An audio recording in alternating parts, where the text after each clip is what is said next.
Ladies and gentlemen, good evening. Welcome to yet another edition of the Lambom Show. Today is Wednesday, March 10th, 2021. And as always, for the last month and a half, we have been running these Wednesday shows to talk about African immigrants and African development. Today, we are going to shift the conversation to talk about multilateral institutions. We are talking about the World Bank and the IMF. And the question before us this evening is whether can Africa develop without the World Bank and the IMF? These are two institutions, Bretton Woods institutions formed after the Second World War, meant to help bring about necessary development as an avenue to peace. It has helped some countries and some have not.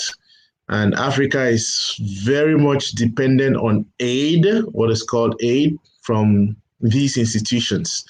Again, we continue the conversations along the lines of African immigrants. And I know Ed Okpa has been very, very critical of Africans who work at the World Bank and IMF, the World Bank itself.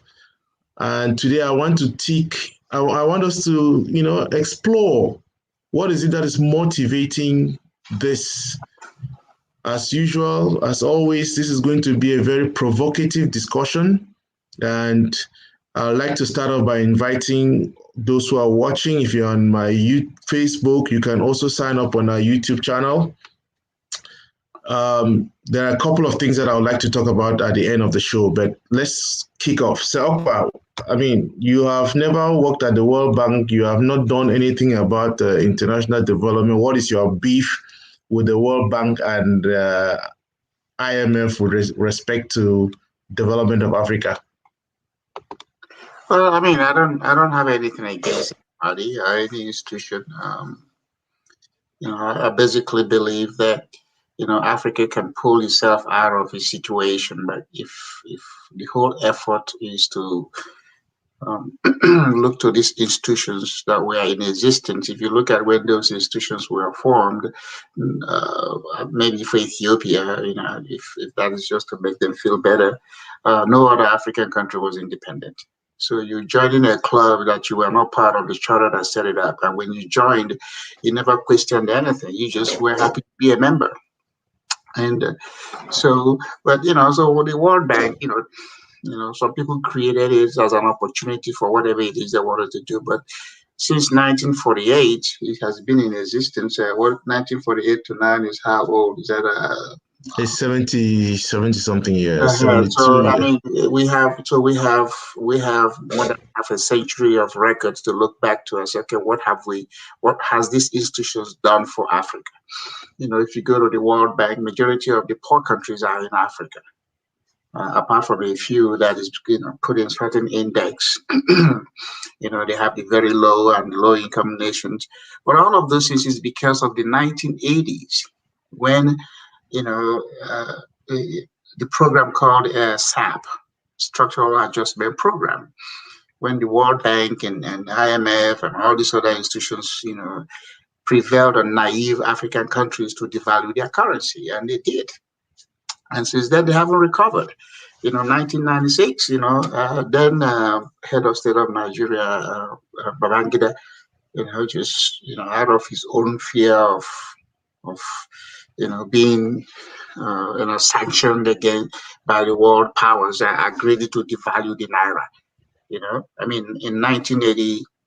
1987, when my ticket to Dallas, I paid 786 naira 50 kobo. If you converted it at that time, it was like $1,000-something.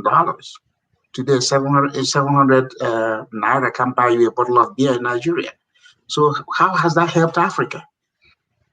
We have these are things Africans have to start taking a critical look at and say, no, if we are going to be part of these global institutions, which we're part of the world, but it has to be relevant to what we are trying to do. If not, then forget them. You create your own. This is about money. Every nation is entitled to have their own currency and use their currency to do transaction, with whomever they want.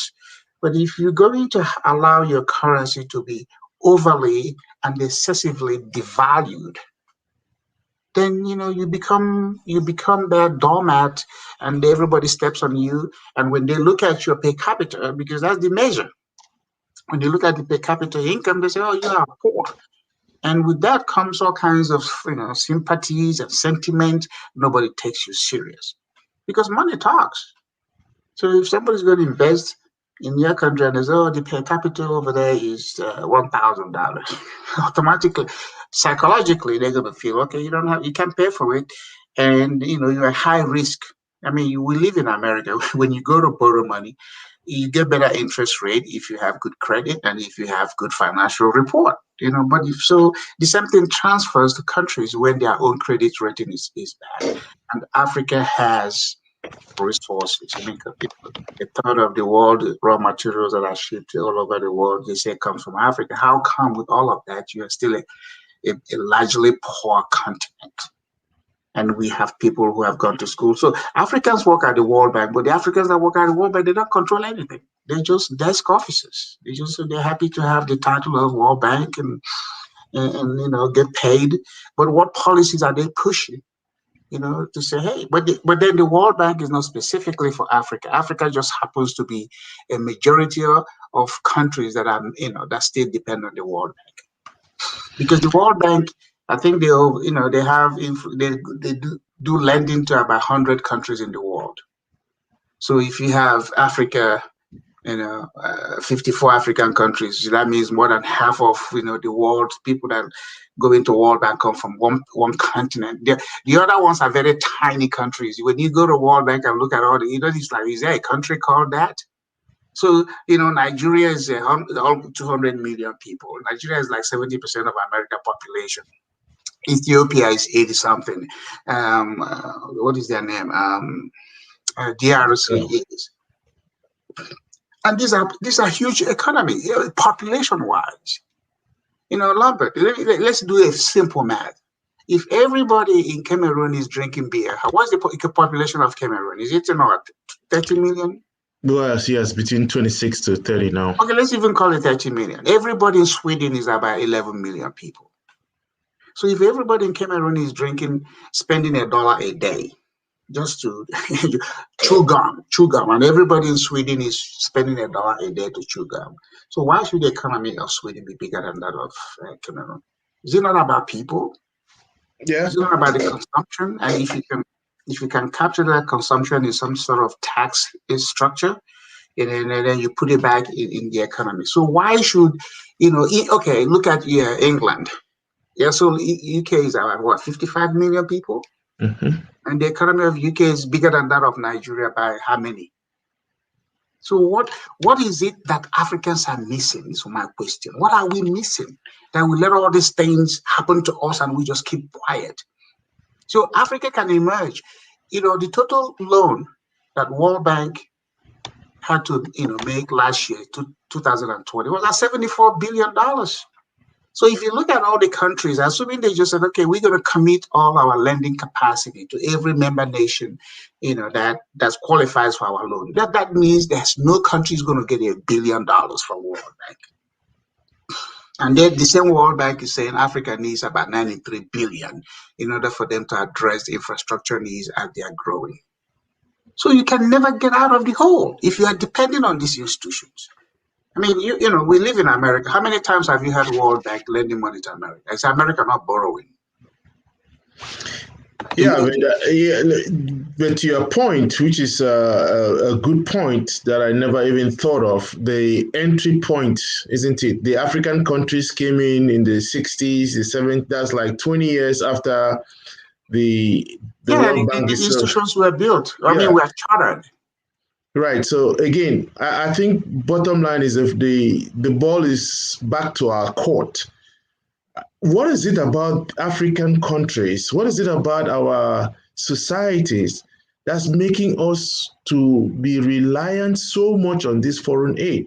Is there any way we can even go out of? Because we love sympathy. We love people to sympathize with us. We black race looks for empathy. You go to African American community, oh, empathy, sympathy, slavery, colonization. So people said, okay, fine, we're just gonna make them feel good. We're just gonna give them a little thing. We're just gonna, it's all about it feel good. We never really said, stop that.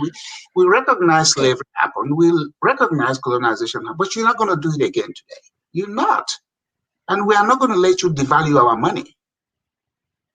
I mean, if Africans had not succumbed to the devaluation of the 80s, you go look across African nations, it happened. They call it SAP, Structural Adjustment Program.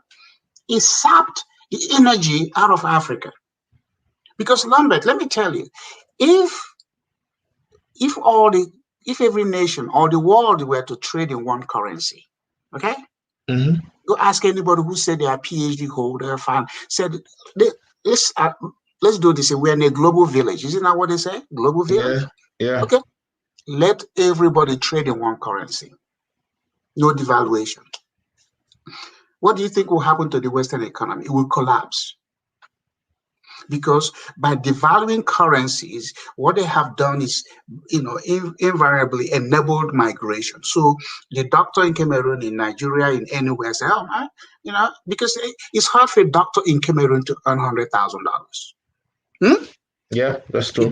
Because if you pay one doctor $100,000 out of a budget of a hospital, a clinic in Cameroon, you're gonna that's. I mean, when you do the exchange rate, you're talking about tons of money.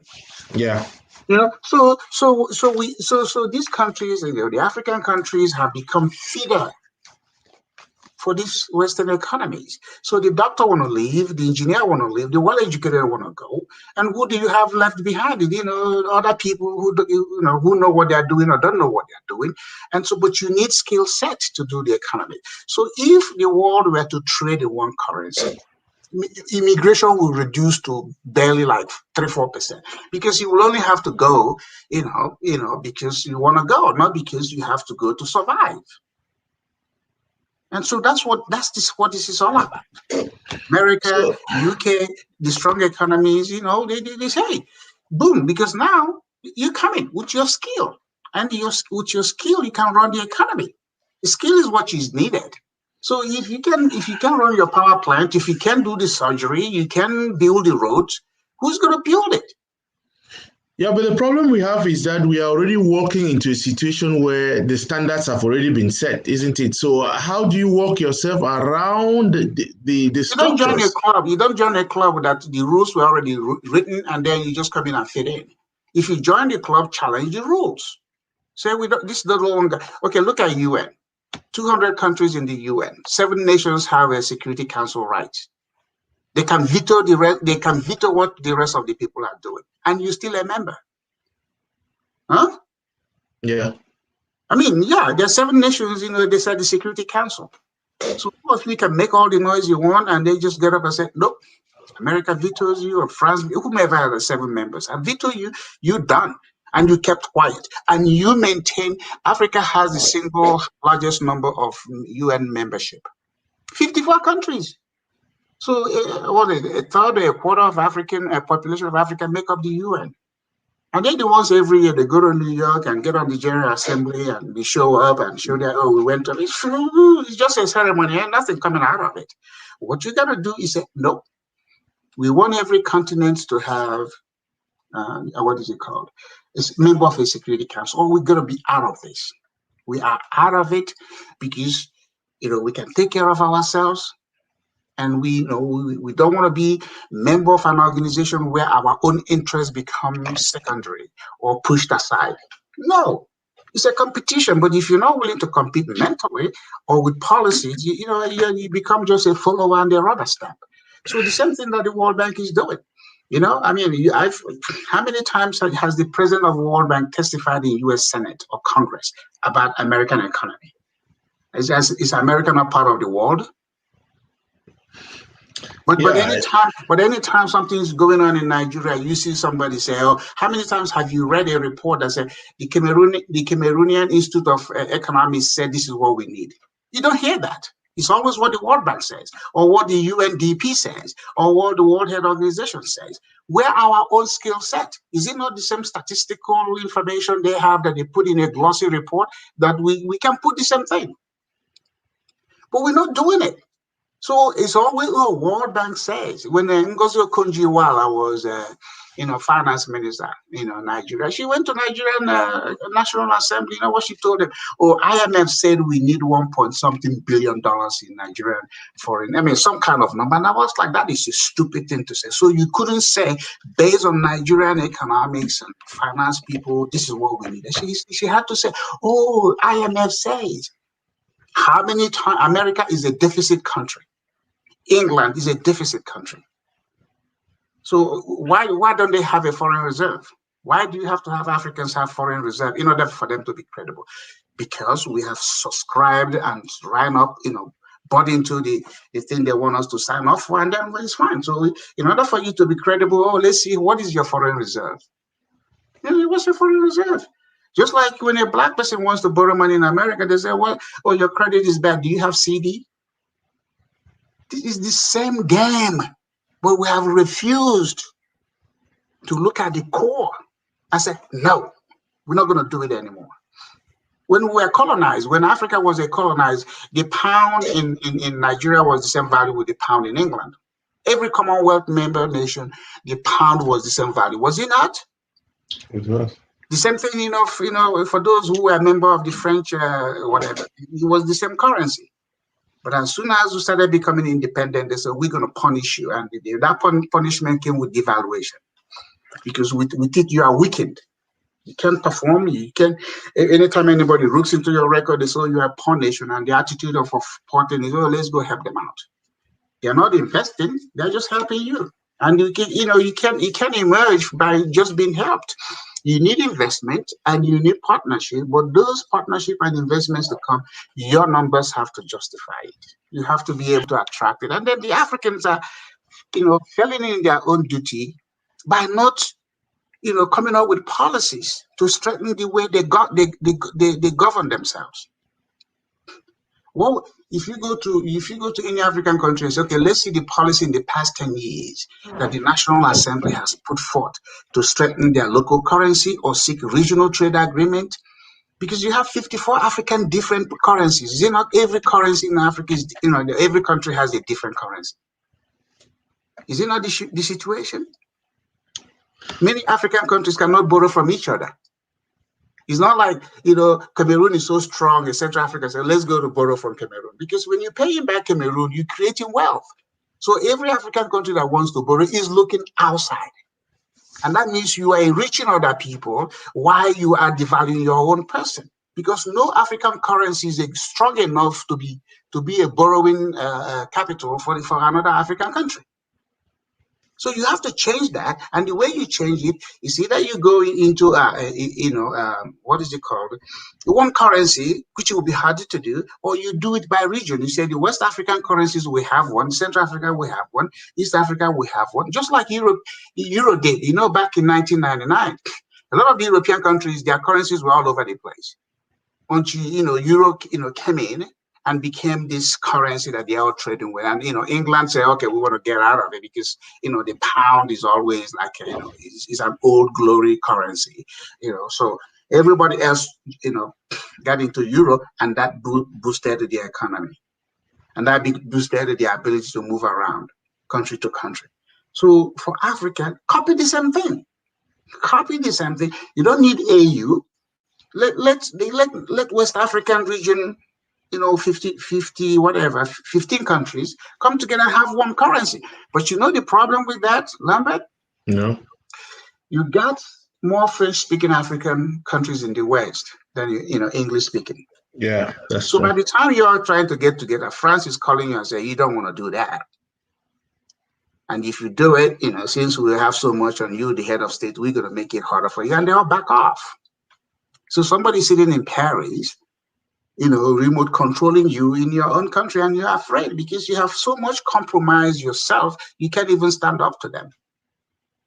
So that's how you do it. You harmonize You harmonize the currencies regionally. So if Africa can only come up with like 4 or 5 currencies, like, the people in Egypt, like Libya and all those people, they're in Africa by convenience. Okay, when it suits them, we're African, but it's not. They're looking to the Middle East. Okay, so for the sub-Saharan Africa, get your currency regime and start to borrow which currencies that you all have. So, I mean, it sounds easy, but there are many loopholes. And one of the things that you touched on earlier on is the fact that we have the human resources. The people who staff these spots at the World Bank, for example, they are African immigrants. Okay, so again, I think that there are about three.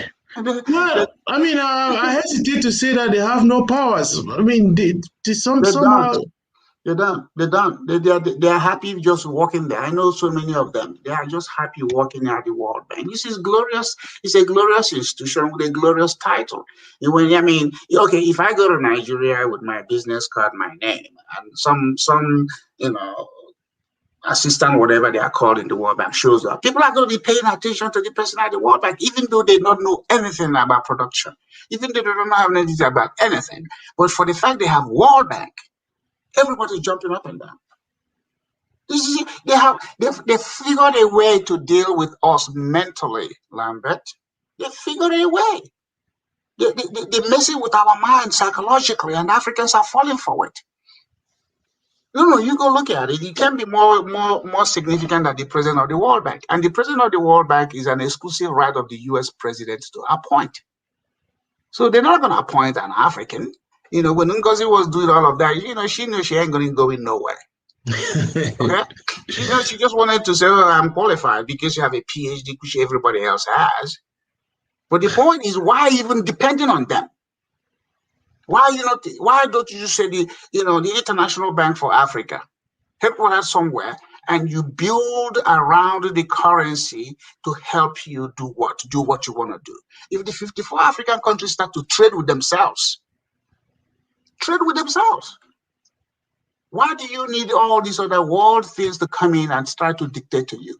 But we are not strong enough. I mean, they are not strong enough to do it, and so they exploit it. They exploited the situation. Look at where Nigeria is. To the east of Nigeria is what? Cameroon.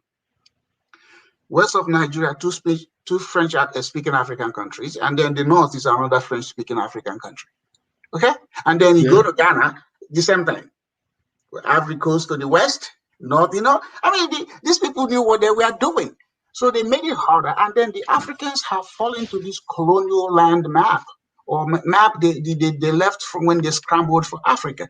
Since independence, how many other African countries have come together? So, we are too small, the way these people divided us up, let's get back and, collapse these boundaries and become one nation. They won't, because they all want to be, small fish in big, big fish in small ponds. And they're disrupting each other. They have no regional anything going on. And then Africa still were dividing themselves. I mean, the newest country in the world is not so what is it, Southern Sudan or South Sudan? Yes. So if you left to many Africans, they keep dividing themselves because they have a tribal thing about their nation. We have no nations. We have tribes. We have tribes who try to dominate nations. So the Europeans have left. They're just sitting back in London and Paris and Washington, D.C., looking at the Africans and laughing. I said, look at it. You can't get it together. And we went to school with some of them. You can't get together. So I don't blame the World Bank. I just blame Africans for subscribing to an institution that now we have 70-something years of history, and we still have not said, this is one nation that has benefited from the World Bank and they have emerged. Name the country. Was it not Kenya in 1975 that got the first bailout from World Bank? 1975, Kenya. So where's Kenya today? Kenya is relatively doing well, isn't it? Compared to other just like, if I have a borehole in my compound and somebody fetches water from the stream, I could say I'm doing better. It's all relative. So Kenya looks at itself as, oh yeah, we're doing well, but ain't nothing good functioning in Kenya. You know, I mean, they have they don't have electricity, they don't have road, they don't have the things. But of course, when they look around them, Djibouti, Eritrea, and all these other things around, they also, yeah, we'll look at it. You know, so it's just false hope. It's just like Nigeria and Ghana comparing each other. Nigeria has no business comparing themselves to Ghana. Nigeria shouldn't. But then you find, you know, everybody's a local champion. Everybody's looking for somebody to impress. You know, I mean, Lambert in Nigeria, the man who has a bicycle looks superior to the man who has no bicycle. Okay, and then the man who has a motorcycle looks to the man who has a bicycle like, look at me, I'm motorized. And then the man who has a car, Volkswagen, is even. I mean, then you get a Peugeot. Oh my God, you are the king of the village. And then, of course, when you get a Mercedes Benz, everybody rolls out for you on the street. That's how the African mentality has been. Who are we? Who within us are we competing with? Are we to impress? But the people that are controlling you, they don't even care for all those things you have. I mean, you know, you go to Cameroon, Nigeria, there are Rolls Royces, they're driving it. And so what? What has that got to do to impact your GDP? Because everybody in Nigeria has a Rolls Royce. So what is that? What has that got to do with the GPE? How would that change what the index is when they are looking at, okay, where do we invest and what business do we take? They're looking at the GNI, GNP, gross national income, income. or the gross domestic product. They're looking at all those numbers, and then you hear celebrating your chief Rolls Royce or whatever it is you're driving on your big mansion. So the way Africa can survive, I guess I think that's the premise of this conversation, can do without the World Bank, because China did it without the World Bank. Korea did it, South Korea did it. You know, once after the Korean War, you know how the Koreans rallied together to do stuff? Everybody's, you know, took off their jewelries, their gold and diamond, and they smelted it. And they used it to pledge to the world. That's how they did it. They don't have any, do they have any mineral they're selling out of South Korea? Japan? But Africa is sitting over there jumping up and down. Oh, we have diamond, we have gold, and all this other stuff. We are rich. You're not rich. You can potentially be rich, but you're not rich. Because I mean, you know, these things don't exist. The things you and I take for granted doesn't exist. So I think the conversation or the reality is more complex in terms of the fact that you cannot just blame Africans that, hey, we have not been able to live up to the bargain. Just as you cannot blame the institutions that, hey, these institutions by their very nature set up to, you know, work against Africans. Then you have all these pockets. So if you had to factor development of Africa, we just talked about the role of this in SAP, for example, the weakness of the African systems. How do we get out of this? How do we get ourselves out of this? I mean, again, it's a will thing. It's you know, there's no part of the world an African hasn't gone to school or lived, you know, gone back home and see, oh my God, you know, it's totally different. So you can learn by observation, you can learn by participation, but all of those have to come by a mental shift, a paradigm shift. Okay, we're not even asking for you to start building spaceship to the, you know, spaceship and going to the moon and all that. We know Africa is not ready. It's not there. I'm talking about building roads, having water, public safety, net transportation, so that if I want to go to Yaoundé, you know, which is less than 300 miles from, you know, Aba or Enugu, boom, I get on the freeway, crossover. I'm promoting the economy. There's going to be a hotel that I'm going to, as a tourism, but that thing is not possible. So Africans are not even. What is the big African engineering firm that can pour concrete and build road inside their country without having to run to China or Germany or Italy to go bring a foreign company? So after we have been set, you know, set free, if that's something that makes us feel good, independent. Most African countries have enjoyed 50 years of independence, and for 50 years things have gotten south. Things have gotten bad. Because immediately after independence, you know, what these people left behind, we never improved on it. We did it. And so he's giving these institutions, it's emboldening them to come back and say, oh, these people don't get it together. Let's go there and run their affairs for them. So when they quote statistics for us, they use their own information. They don't ever mention our universities. They don't ever mention our own institute. Because we don't have any. We don't have any. And we, my mom always said to me, how many times will something happen to me before I wisen up? How many times? How many times how long do Africans need? Another 20 years? Okay, let's wait for another 20 years. What are we waiting for? Who are we looking for permission from in order to do this thing? Who? From the President of America or President of Prime Minister of England, who is at the same age as most African people? Okay, well, you and I went to school, and then you are now, I know you probably were academically better, or I was, and then all of a sudden you are in your country and I'm going to come and bow to you. No, tell me who we are looking for a permission in order for Africa to take. I'm not even talking about the entire 54 or 49 countries. I'm talking about 5. Nigeria, that's supposed to be the giant of Africa, is a lousy country. Have you ever been to Nigeria? Go to Lagos. No sewer system. People tell you Lagos has 15 million people. Lagos is the size of, it's less than the size of Dallas.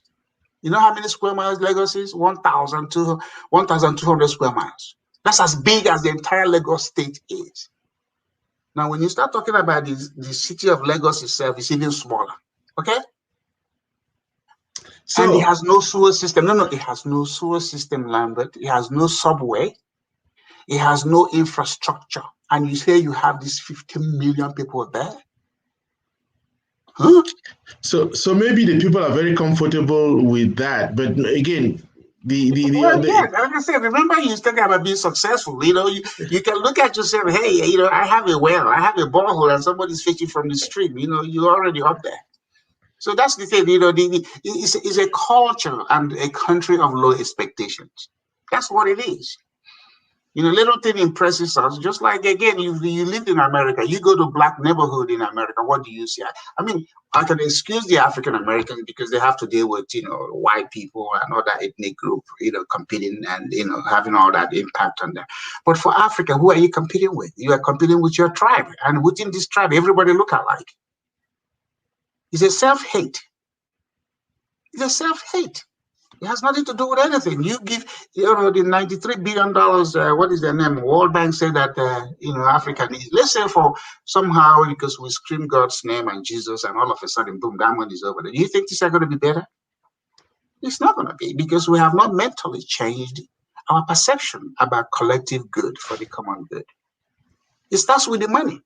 Let us change and say, no, this valuation does not help us. We're not going to do it anymore. And then if you change the policy on the monetary and physical, you will see Africa boom pop, because the purchasing power goes up, and then you'll be able to start doing things.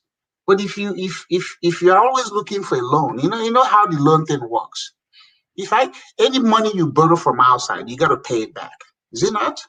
It is. And then you're going to pay it back based on the production of what is coming from the country that borrowed it. And it's a charge on your foreign reserve, because they credit country. Before they lend you money, they're going to say, okay, they're going to, anytime you want to do a project in Africa, they say, how do you say, oh, we want a sovereign guarantee. Isn't that what they hear sometimes? Yeah. They want the national government. Even somebody bringing in $50 million project into Africa, they want the national. Jeez. I go do deal in dollars. I ain't talking to the mayor. I'm not talking to anybody. Just go to a bank and look at the finances. It makes sense. Boom, let's go do it.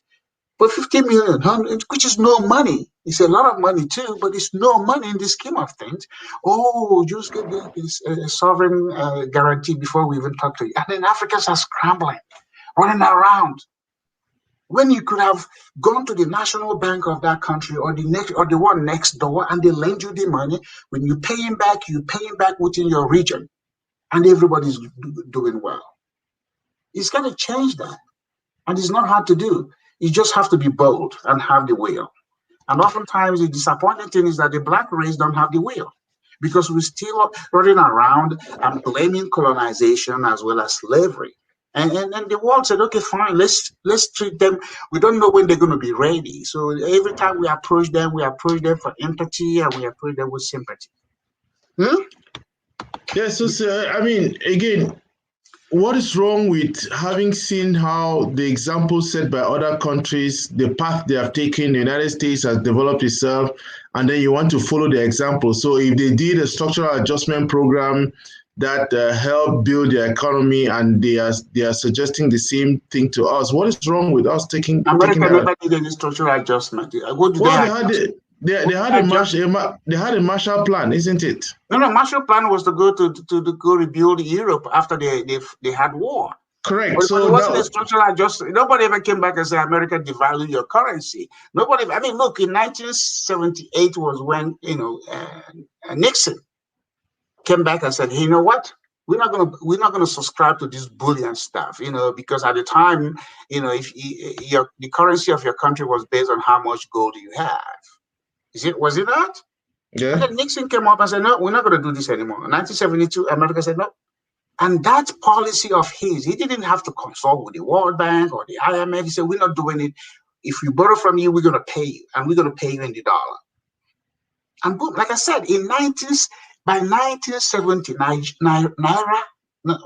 Nigeria Naira came into being in 1972, because up until now it was the pound.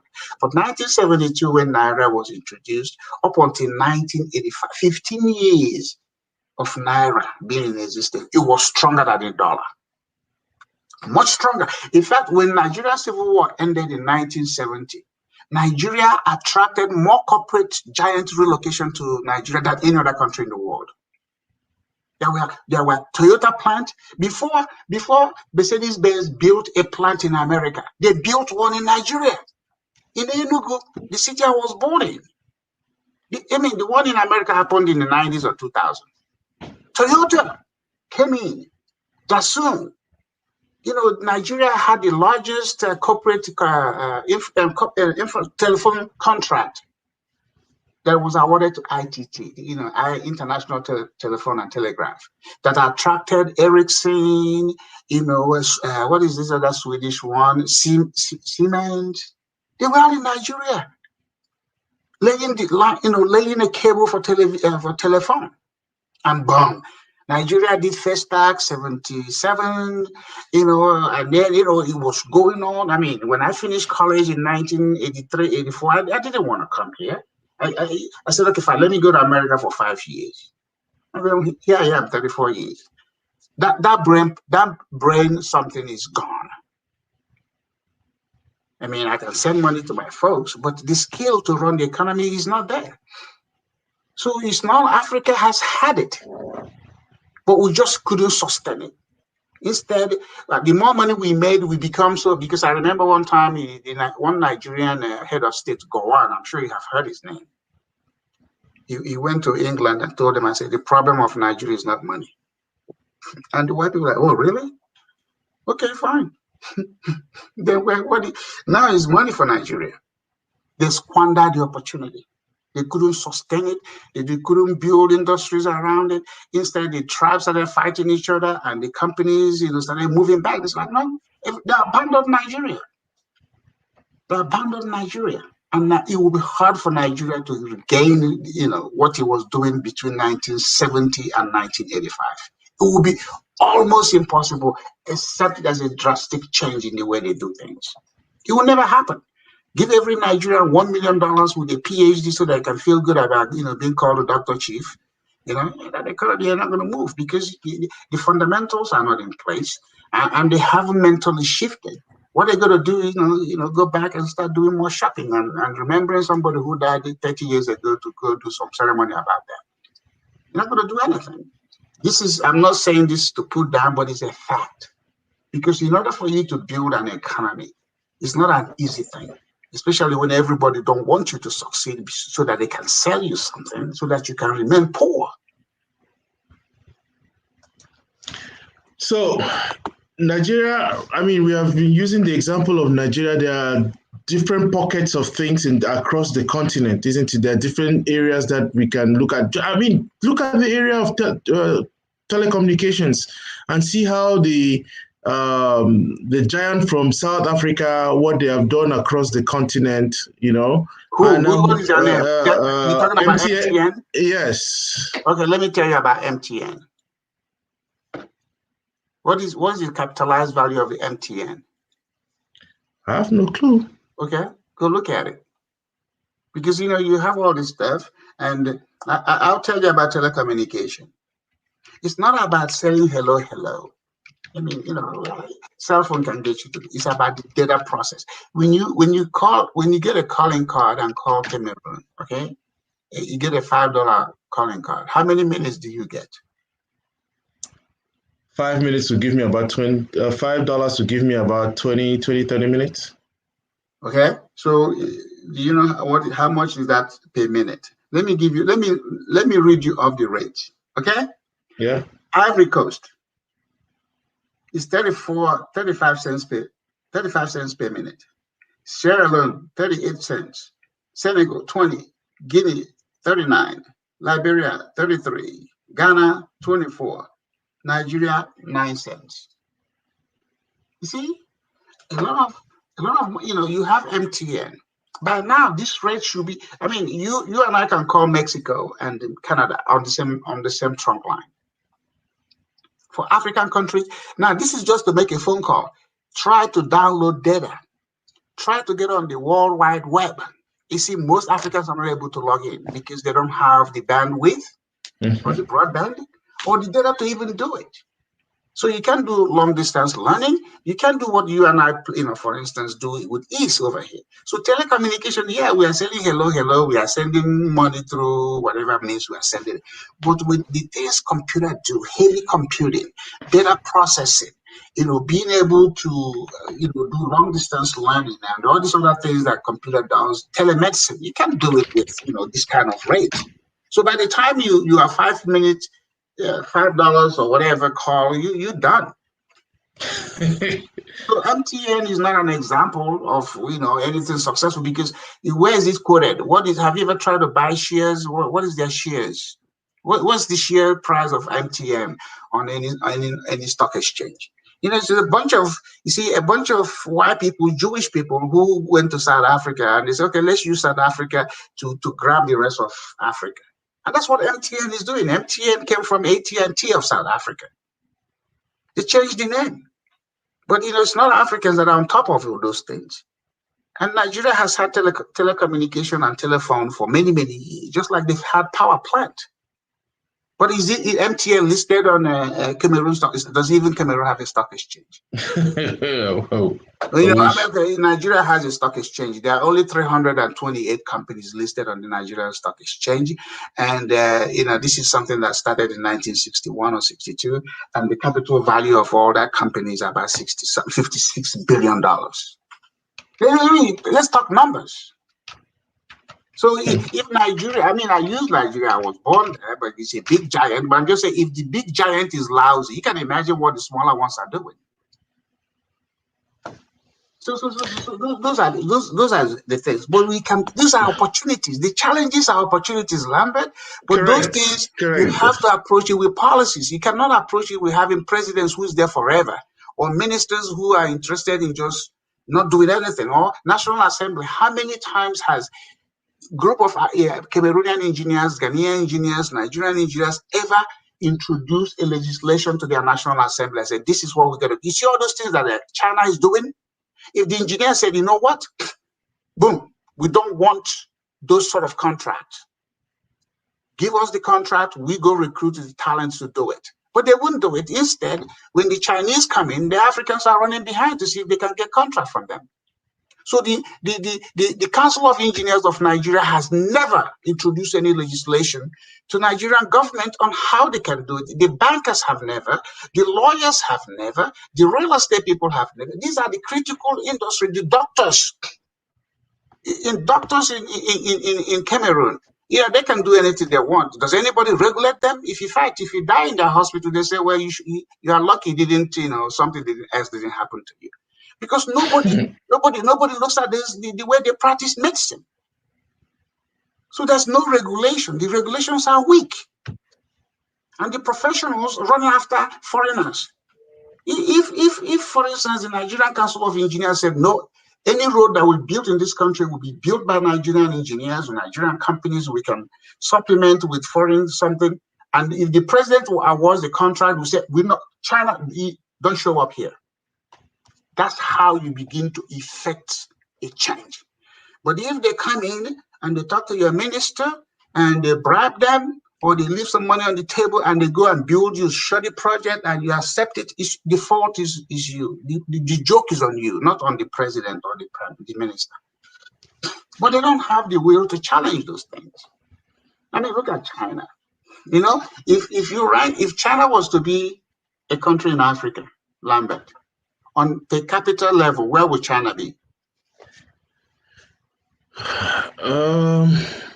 Well, China is 1 point something billion people. No, just per capita. You know, because if you're looking at per capita, how much? I mean, China will be like number 13. China will be number 13, and then India will be number 33. but when an Indian goes to Africa, they come like they are the savior, and then a Chinese go. Of course, they have an umbrella over the Chinese man. Have you ever seen a Chinese man holding an umbrella over an African man? No. But Africans are willing to hold it, in the sun, and you see these, people, Chin people, and an African policeman for that matter. Will a Chinese policeman hold an umbrella over a visiting African minister? Never. Never. We take pride, but Africans will do it because we are begging. We want sympathy. We want empathy. So the things we are willing to do for other people are not willing to do for us. You go to Lebanon, Lebanese are all over African countries doing stuff. Abi? Is it not the fact? Yeah. Go to Lebanon and see if they will pay attention to you. Yeah. One time I was in Lagos, a Lebanese guy was slapping a Nigerian police guy. And Nigerians were there, hailing him. They say, Gian, beat on. And I was like, these people are mentally demented. Because if an African tries that in Lebanon, he's done. He's dead. Oh, but here you are, a Lebanese guy who probably don't even have a high school education.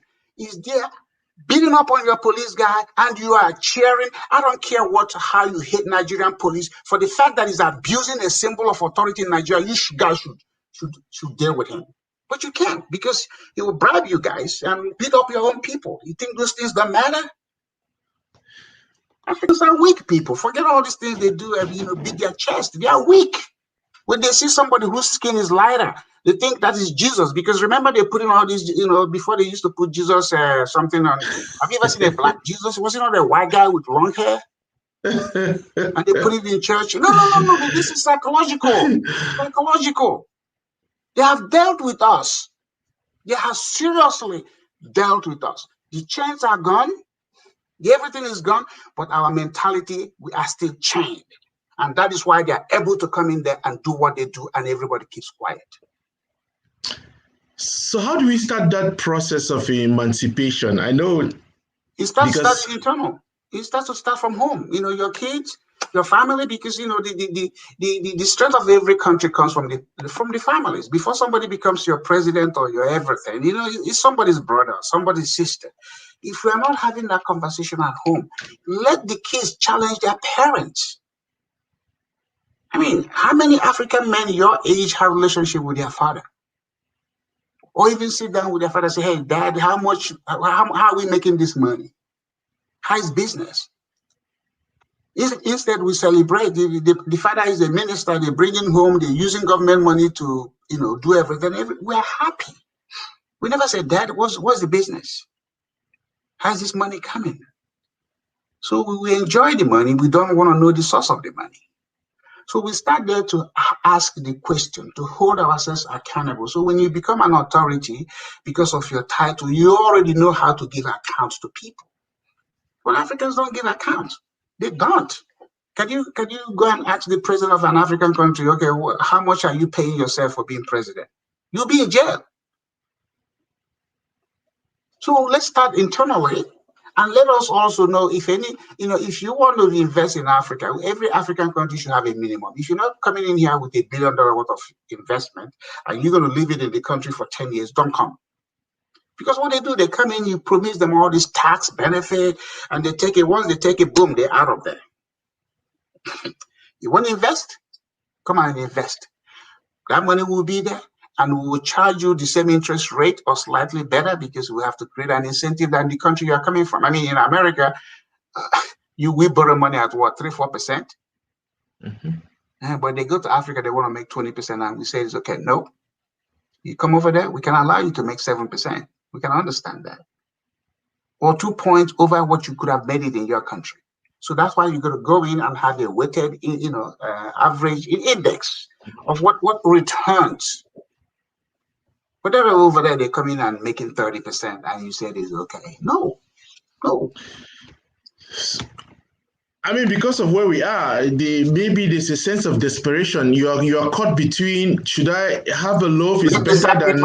Everybody has been there before. You know, the first one, America was there before, South Korea was there before, China was there. You know, when I left Nigeria, if you bought anything from China, people laughed at you, like, oh yeah, you couldn't afford the real thing, you went to China. And they perfected it. Africans should be willing to make sacrifice and stop this sense of urgency. We have to have it now. I mean, have you ever seen Africans? That's even when they come to your party in your house, they want to drink everything in the house. Have you ever seen? I mean, you go to a party, sometimes they eat a little and they finally. Have you ever seen them? They say, "Oh no, I don't want the food." It's everything has to go in their mouth because they have the. Oh my God! Have you ever go to an all-you-can-eat restaurant? Africans will go over there and they even have a bag. They throw in some in there to take home. Okay? Because they are hungry, and when they are hungry, they show it in the things they eat. People watch those things, you know. So what have you make the sacrifice? Sometimes you have to endure pain to look for the gain. But if you think everybody owe you something and they're going to come and help you, of course they will help you, but they will help you at their own time and at their own pace. So we'll make the sacrifice. We have now 50 years of behind, what is they call it? Look back, you know, hindsight. We have 50 years to say, oh, things have gone wrong. We have to admit things have gone wrong. You know, one thing Africans do is that, oh, no, everything is fine. No, things are wrong. You know, we have to admit that, because when you admit it now, you know, then it's like, okay, how do we go to the next level? But if everything is about feel good, you know, then you never will even see when things are wrong. I mean, look at hospitals. How many, okay, thank God for COVID. But if a minister in Cameroon or Nigeria or Ghana got sick, what do? They hop in the plane, flying out. You can't even build good hospitals, and you have doctors. What's the difference? You know, if you know how to do appendicitis, Lambert, if you learn it in a university teaching hospital in Cameroon, it's the same thing if you learn it at Harvard. There's nothing different. The science is they're given. If you learn how to fly for an airplane in Cameroon, you can fly the same airplane in America. But the difference is going to be the policies behind those things and your recognition of when you're going to make a change and when you have to step aside and other people come in. Well, we don't do it. So we have a bunch of engineers who will tell you they're professor of civil engineering, but they cannot even build a simple bridge. Can't even design it. I mean, there's a company that sells already fabricated bridge to Cameroon from America. Can you imagine that? Fabricated bridge. They have to ship it. Isn't that innovation? I mean, what is wrong? Tell me what is wrong with that. I mean, don't you want to borrow the good? So the same bridge somebody shipping you cannot have it built by Central African engineering people just struggling or fabricated by your own people. I'm just saying, if they're doing all these things for you, then what do you do for yourself? No. You take your house as an example. I can clean it, I can cook, I can do everything for you. Shoes, what are you doing? You just walk in and be a king? You got to do some of these things yourself, because that's how you're going to learn. What I'm saying is that everything is not bad, but majority of things are bad. Look at your money. When I came to America, 1,000, what is it? 1 million naira was almost $2 million, Lambert. Yeah. Today, 1 million naira is what, $2,250. Is that a progress? Absolutely not. It's not a progress. And then people are owed salaries.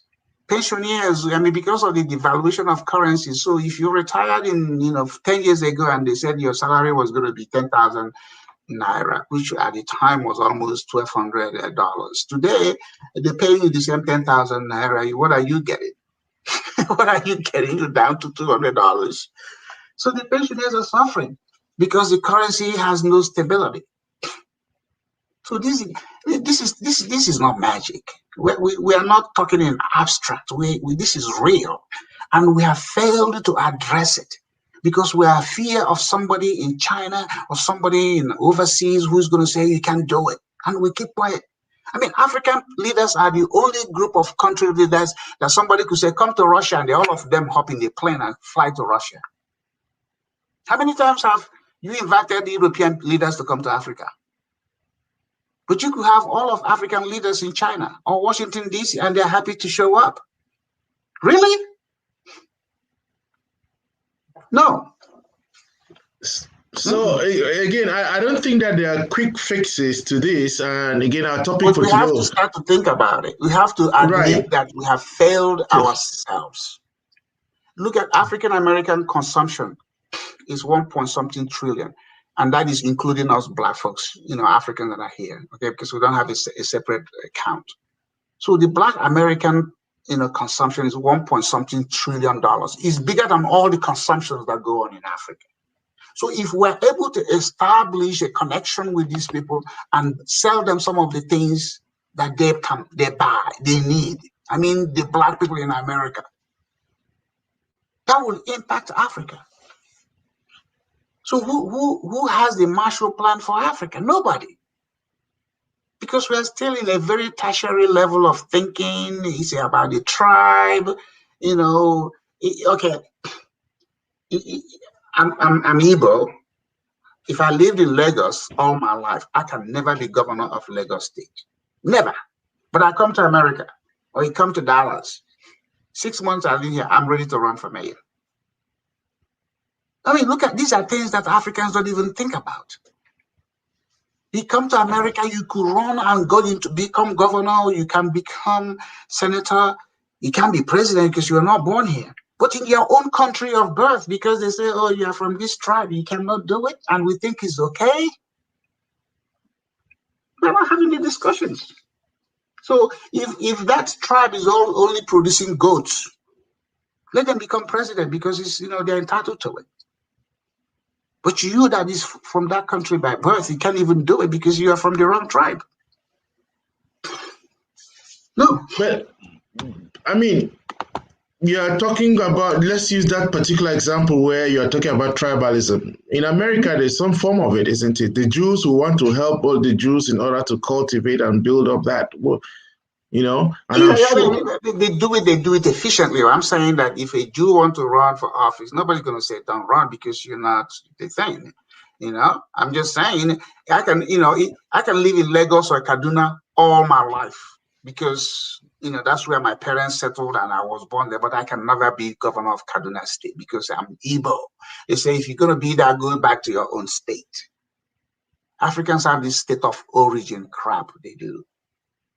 But here in America, you come in, you establish residence, everything is available to you. I'm not saying you're going to win, but at least you can step out and do it. So we are still very tribal. We are still very sectional. There are a lot of things that hinders the African. A lot of things. I mean, if I go to Nigeria and dress like a Yoruba people, my people will always slap me. So why are you dressed like them? I mean, this is what they do. Why are you doing that? Are you not a Yoruba man? Are you not an Hausa man? Everything is about the tribe and the geography of where you come from. So it's very limiting, even mentally, because some people are afraid to go against that. So they stay in that. And they never say, no, this doesn't make sense. Have you ever seen any African saying to their own family member, this doesn't make sense? Like, in Igbo, I'll give you an example. When somebody dies, you have to go buy cow and do all that. I tell them, when I die, no animal is going to be killed in my name. And I don't want anybody who's not my friend to show up. And I don't want any pastor to come and pray for me. You know, if my wife is still alive at the time, let her say something, and this is what she's going to say. That's it. Nobody will sit down. Nobody will dance. They are not celebrating my life. You didn't celebrate it when I was alive. Why are you celebrating it when I'm dead? You know, move on. These are things you have to personally do. Huh? The good thing about it is that you will be gone, so you don't But you have know what? control. But I will save the people the headache of having to worry. Oh, are we going to do befitting funeral? Are we going to? I will leave money for the people to say, this is what I want you to do. And you know, Africans are afraid of the ghost. If they don't do it, they're afraid I'm going to show up and commend them. So they will they will do it. So I would tell them, I say, hey, they say, oh, you know, brother, uncle, father said do this to do it. They know when he was alive, he was a mean guy. So you can imagine what he would do when he's dead. You know? Right. But I'm saying, save the people the burden. You know what I mean? I mean, you've seen Nigerian things, you know, where people go to waykeeping and they're contributing money. Oh, we gotta go home and give a befitting funeral, and they're borrowing, they're stressing themselves out for a dead body, for somebody dead. You haven't taken care of the living. You are so consumed about the dead. It's like, no, I don't want to be in that culture. I don't want anybody to do that for me. When I'm done, it's my time with God. Has said, you have had enough, come on back. And I'm going. But don't come jumping up and down. You are celebrating life when, you know, when I was alive, I didn't see you. Don't, I'm saving you that headache. Don't do it. Because you too, the person is going to join me someday. Is it not? Everybody has a debt, a debt with debt.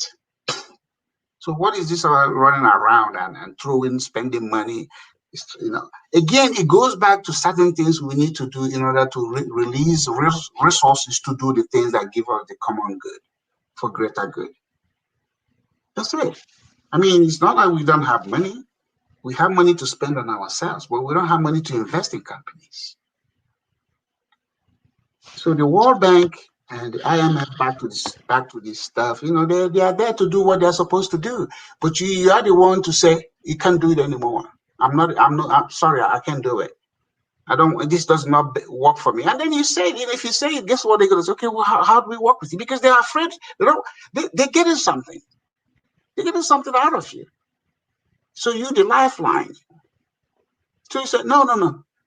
I want to change this. I want a favorable interest exchange rate to my currency. Mm-hmm. I want interest rate that is, if you come in here to invest, I want interest rate that is no more than 3-4% more than what you from the country of that money.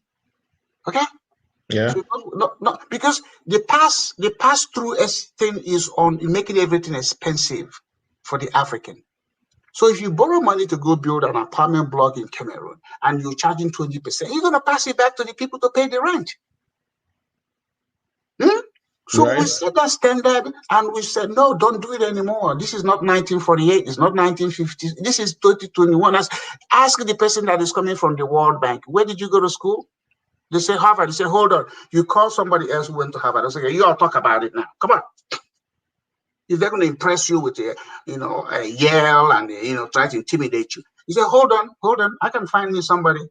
Okay. Sit with this person and argue this point, and then come back to the president or the minister and tell us what to do. And you know what? If you do it, you put them on notice. When Jonathan was president of Nigeria, he was stupid enough to have an office of the World Bank in the Aso Rock. What the crap is that? What? No, for real? You're inviting them to come and address you? And you're supposed to have a PhD. He's the first Nigerian to have a PhD. Do you know this history of Jonathan's rise to political power? No. He was the only Nigerian that has gone from being a deputy governor to vice president to president. I'm not a military man. PhD, they said. So he's not having a PhD. So we've had that. But he's gone through, deputy, blah, blah, blah. And he got over there. And then he, Ngozi Okonjo-Iweala told him, let's have somebody in the Aso Rock. So anytime he wants to do something, the World Bank president will come out there. Okay, you can or you cannot. Or let me call Washington and find out. What? How do you be so submissive that you are subdued? You know, some of these things is confident. Yeah. You tell them, I'm not going to do it. I am not. They say, sir, you know the consequences. I say, what's the consequences? We are not doing it. In fact, get out. You have 48 hours to pack your bag and go back to wherever you're coming from. When you speak to people of power that way, you know what? They become afraid because they don't know why you are doing it. The emperor is powerful because everybody in the empire is sheepish. Yeah, but I mean, there's an example that's current, and I think maybe we should end on this. There's a current example with COVID in Tanzania, where the president of Tanzania took money from European Union and then refused to acknowledge the presence of COVID and spend the time praying. And the rates in Tanzania are horrible. So while we can celebrate the fact of, in this particular instance, standing up to power, it is something that has impacted the people of Tanzania in a certain sense negatively. And I'm using that just to say that I think that there's a possibility of these countries saying no, but they are looking at the risk and weighing the risk and seeing that the what Tanzania, you Tanzania is not a good example. Tanzania is where I think one time they borrowed, somebody gave them $40,000 to buy condoms so that AIDS will not spread in their country. $48,000. Come on. So there's no Tanzanian man, rich people who can say, here's $48,000. The president took the money and you went to pray. That's not what I'm talking about. You know, there are real danger, there are real issues, but don't take the money. And don't, if something, you know, there are ways you can go as a country to start to look for people to come in and address certain issue. Yes, Tanzania will do it because, you know, do they have research? Do they have medical experts? I mean, what do they have? But you know, that country, I don't know what it is they have, but, you know, like I said, somebody gave them $48,000 when, you know, AIDS were going on, and they say this is to buy condoms and you know, so that people, you know, I guess there are too many. They are very happy having sex over there, but you know, they got $48,000 and they put it in the news, and they were all happy. So that's not what I'm talking about. I'm talking about building your own internal resources, and then, you know, when you come to certain things, you know, everybody has a comparative advantage. When you come to certain things, then you look for who else you can work with, because most countries are not going to have it. Even America, we get stuff from other places, but the bulk is coming from America. The bulk is coming from. You can build the same thing, but if your skilled people are leaving the country, going somewhere because they are not being paid or they are being suppressed, you can't even entertain different views, then they're going to go. And then that's why you have the people you have there. You see somebody who says the minister of works, they don't even know how, they have never introduced any policy on works or housing or financing. I mean, come on, you know, Lambert, the world is no longer in dark ages. I mean, you can go into any country and see how they are doing. But you have to have the will when you copy. You cannot just copy. Do you have the will to paste? You have the will to go back to your country and say, hey, this is what we really need to be doing. But so, you know, I don't know about, you know, Tanzania is not a country I will ever give an example with, because, you know, since Nyerere, I think, is he still alive or he passed on? No, he died. Yeah. So since Nyerere has been there, you know, he go in and everybody's dancing. You know, he's just this kind of, okay, everybody, dancing ain't going to get you anything. We want people that are critical thinking. We want people that, you know, not only think, they are willing to act. And so those African countries, you know, Tanzania has a relationship with Oman and a relationship with the Middle East because of this, you know, the East African Indian Ocean. So they've had a history with Iraq. You know, if you go to Iraq, there are people that look like you that are Africans in Iraq, and a lot of them came from Tanzania. You know, selling up to that area, to Iraq and Iran and Iraq. Yeah, I think Iraq. And the Iraqi guy told me that, or Iranian guy. But I went to Oman, and then when I was meeting with the finance minister, this was like 2009. I saw somebody that looked like me. I said, "Hey man, how long you been here?" He said, I'm on money." And I heard, "You know, I'm on money." Because I never, I thought everybody in the Middle East, but they are as black as you and I. And they say, "Oh, I'm from Zanzibar," or his family from Zanzibar. Because Right. the Sultanate of Oman or the Sultan of Oman has something in Zanzibar, like a vacation. A lot of them go over there, stuff. Yeah. So we've been interacting with the rest of the world. It's just that we haven't been able to copy and paste something that will launch us into, a higher sphere. I mean, Zimbabwe, when I went to Harare in 1996, it was the first African country I went to and said, I can live there. Harare was clean. It had, parking meters like we have in America where you can go put in some money. Yeah. I mean, the hotel, it was clean. Zimbabwe air, I mean, it was class. I said, I can move here. And then Mugabe started his, voodoo stuff he was doing. And then, by the time he died, the Zim dollar, which had an exchange rate of 10 to 1 in 1996, it was gone. Now they're using dollar. And, so once the injury is done, I don't know how the wound heals.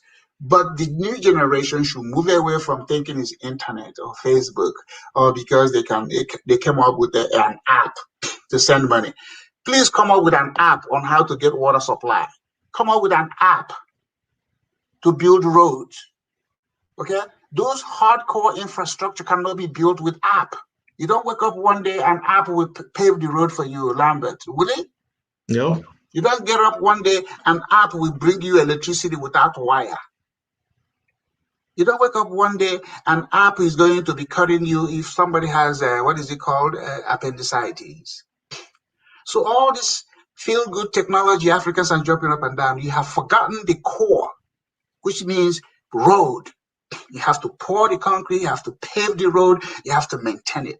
Electricity, you have to run the wires, you have to generate power. Agriculture, you have to plant something in the ground for it to come out of the ground. Is it not? App ain't going to do it. Because now they say, this African develop an app to talk to somebody in the village, okay? Is that app going to build your house? No.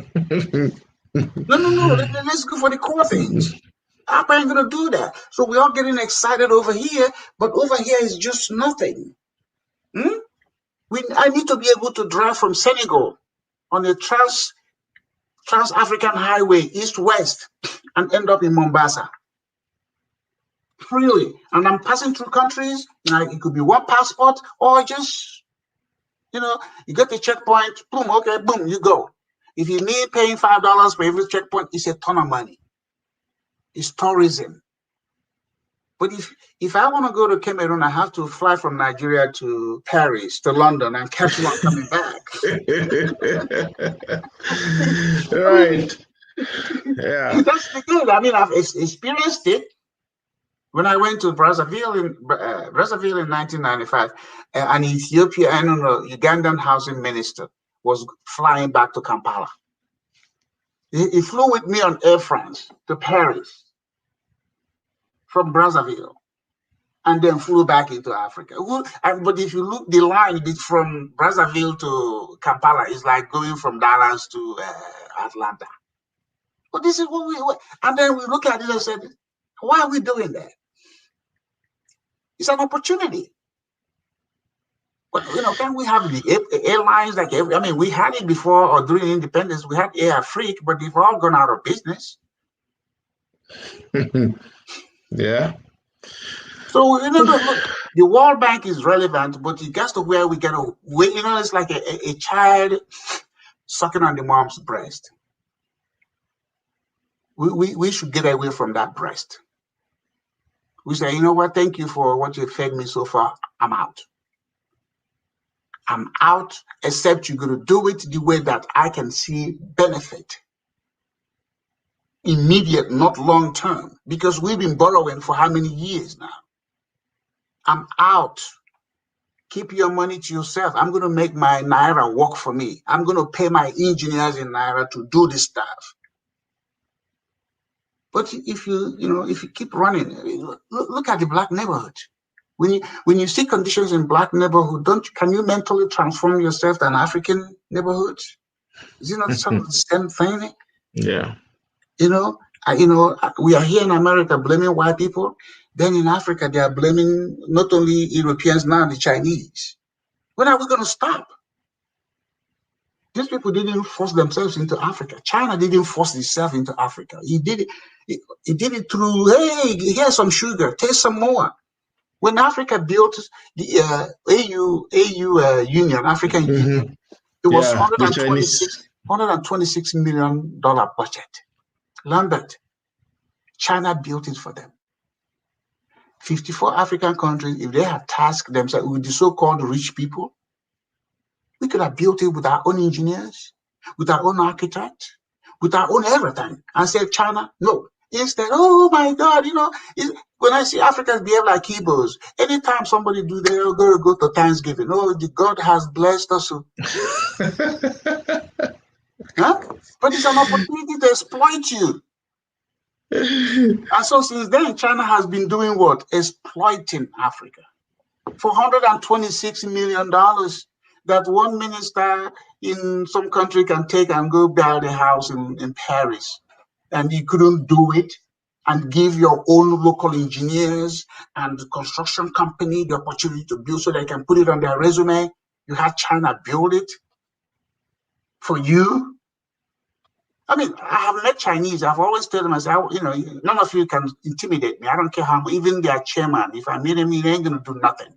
But hey, if they go there and intimidate an African country, they will exploit it. So let's do it. Let's do it. Let's do the hardcore infrastructure, not the apps. But except if you can come up with an app that can build the road for me, that we don't have to do anything. You close your eyes, we wake up, and the road. This app is doing everything. Even something as simple as waste management. Trash everywhere. Yeah. Is there any app that is going to pick up the trash? No, of course not. And process it. So these are hardcore. These are hardcore infrastructure. Water is not going to come into your home because you have a cell phone and you download water. Oh, let's go download water because somebody has an app. So let's go. Let's get back. Let's get busy and start building this hardcore. And when we get it done, because those are long term, it takes time to build those. These are physical infrastructure, and you keep maintaining them. Because infrastructure benefits a country. Selling your oil to other people doesn't, you get a fractional benefit because that money comes back. You can, but if you have a water system, it is right there. If you have a good road system, it's right there. A good power system, right there. A good health, something, right? You know what I mean? It's local to you. It's beneficial to you than looking for gold and diamond you're going to sell. And sometimes they say, oh, keep the money abroad. Keep it abroad and we give you credit for everything you're going to buy from us. Why are you giving me credit? Give me the cash. Let me go home. Because that's what they do. They give you IOU. Oh, let's build your foreign reserve. And now you can import. And then Africans start buying all these crappy things we buy. I know your time is up, but great conversation as usual. But again, for the sake of the audience, thank you. Our friend Divine Chamukong was on. He said, "Fire on, Fobang Ba." He's so informative altogether, people. That's thank you all for coming. And we are all about the mindset change. We need to change our mentality. We need to grow new habits. And as you can see, Sir Okpa has a wealth of wisdom. I'm always wondering whether we'll have anything new. And like he normally says, we don't plan any of this. We just come in and start talking. So, Sir Okpa, any last word before we go? Well, thank you for hooking me up with a divine. I say, hey, I don't go to church. I don't read the Bible, but this is divine intervention, So, so I always tell myself, Lambert, one thing about me is credit. I acknowledge people for what they've done for me or do for me. I give credit. When people say, how did you get on Lambert? I say, he found me on Facebook. He reached out to me. We haven't met. So when Divine came in, I said, hey, I'll tell people, I say, this is how I met this guy. So each one reach one. Yeah. Let us accept that we are capable. If we don't have something, we look for investment and partners. You know, in the dictionary of economics, there are two words that don't exist: help and give.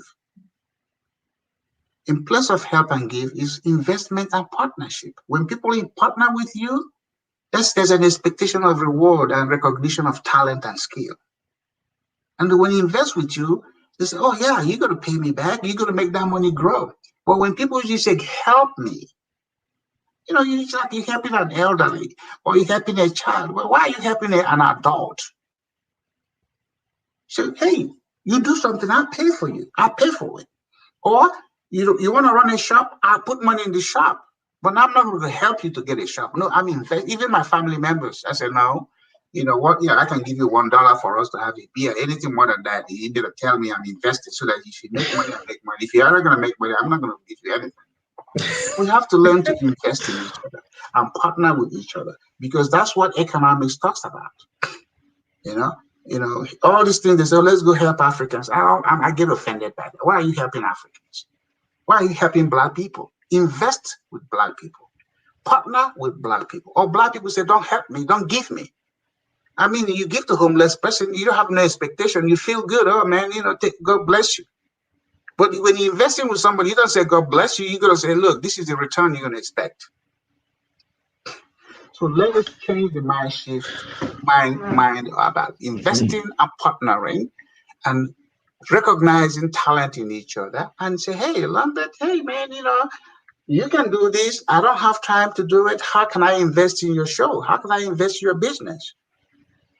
You say, hey, I need $10,000 or 1,000. Okay, I'm putting in 20,000, 2,000. I got 20% shares. You go to some other people. By the time boom, you go in and you grow. I mean, if look at some of the wealthy Americans. Facebook, was he not with his roommate? Yeah. Microsoft, was he not with his roommate? Dell Computer. How many African roommates have come together to do business? Because they're chasing degrees and they're chasing job after they graduate. So partner, invest, you recognize talents. Africans don't recognize. If you recognize something in somebody, you say, hey, okay, how do I work with you? What you need? You put money together, you pull money, you pull it. Okay, but you create a structure. You just don't give it to them so that they can go and impress their wife and start doing all this. You create a company, you put the money in an account and said, okay, anytime you want to draw money, this is how you're going to draw money. We'll pay you salary, but you cannot use the money to go and bury your great-grandfather who died. Like the Yoruba people say, let's go turn the body. Who told you need to turn the body? The person is resting already. Why are you turning it? So, but always a good moment. So, thank you very much, and I love that partnership and together invest and not give and help. Yes. So I think I owe your wife. I want to find out whether we can get her on our show next week. You mean next week this time? Yes. Because she can take my position. I don't mind. Okay, I want both of you. I'd like to see how you react when she's around. So let's see. Okay, fine. I'll be a gentleman. I'll be a gentleman. So because it's Women's History Month, I promise that I'm going to get women talk about, write stories about them. So I'm going to say for next week, we are going to have this conversation. Sir Okpa is definitely going to be on set, and he has generously offered that we could have a conversation with the wife. So next week, I'll make sure that this is out early enough so that people can come and listen. Yeah, so I will let her know because, she has a story to tell. She's self-employed. She's an electrical engineer. She does all this stuff. So, again, this is all about inspiring, each other and knowing that, we can take the risk, we can take the chance, So I'm glad that you're going to have her. I'll let her know. If you have me on the show, you see a different part of me because I'm a gentleman. Like, but I'd if love it's to you, see that. but if it's you and I was like, come on, bring it on. Come on, let's All right. So thank you all for watching. Teddy, thank you. It says very educative. And again, just so that people know, the US Africa Society is work in progress. That's something that was we talked about it here. I'm currently doing some background thing, and before this month runs out, we would have done the basics so that it can start going out again. So thank you, Sir Okpa, and good evening. See you next go. Week.